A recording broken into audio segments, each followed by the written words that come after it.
Well, this man now lives in Lawrence, Kansas, but spent his childhood in Washington, D.C. He was at President Kennedy's funeral ceremony, but not as a guest.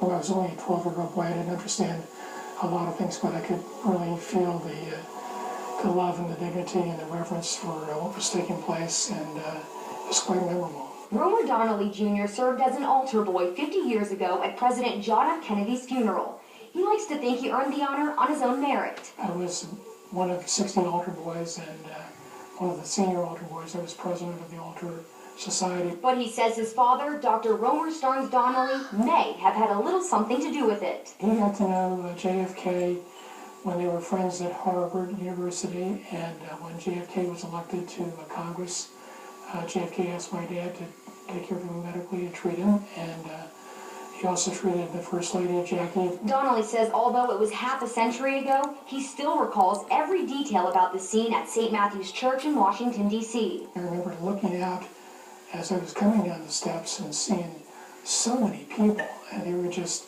lining the streets, hanging from the trees, out the windows.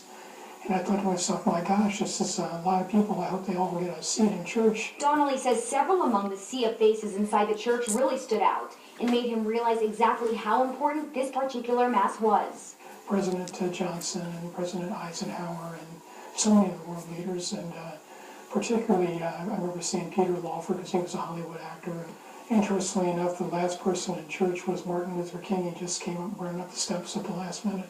I remember that very well. And how could he forget the faces of Jackie Kennedy and her two young children, faces he'd seen regularly at his father's office. I remember Charlie seeing my dad after the news of his assassination, actually in his chair, crying. It's the only time I ever saw my dad cry in his whole life. So I know it hit him deeply. Walking into the church 50 years ago as an altar boy, Donnelly says he'll never forget the Cardinals' instructions for an event that felt like the whole world was watching. Welcome, boys. They've got a big job today to do, so let's do it well. Donnelly, now 62 years old, moved from Lawrence from Washington, D.C. in the 1990s as a vice president of the department store Kohl's, but he's now retired and says he's loving it. Charlie Arnold, Fox 4 News, working for you.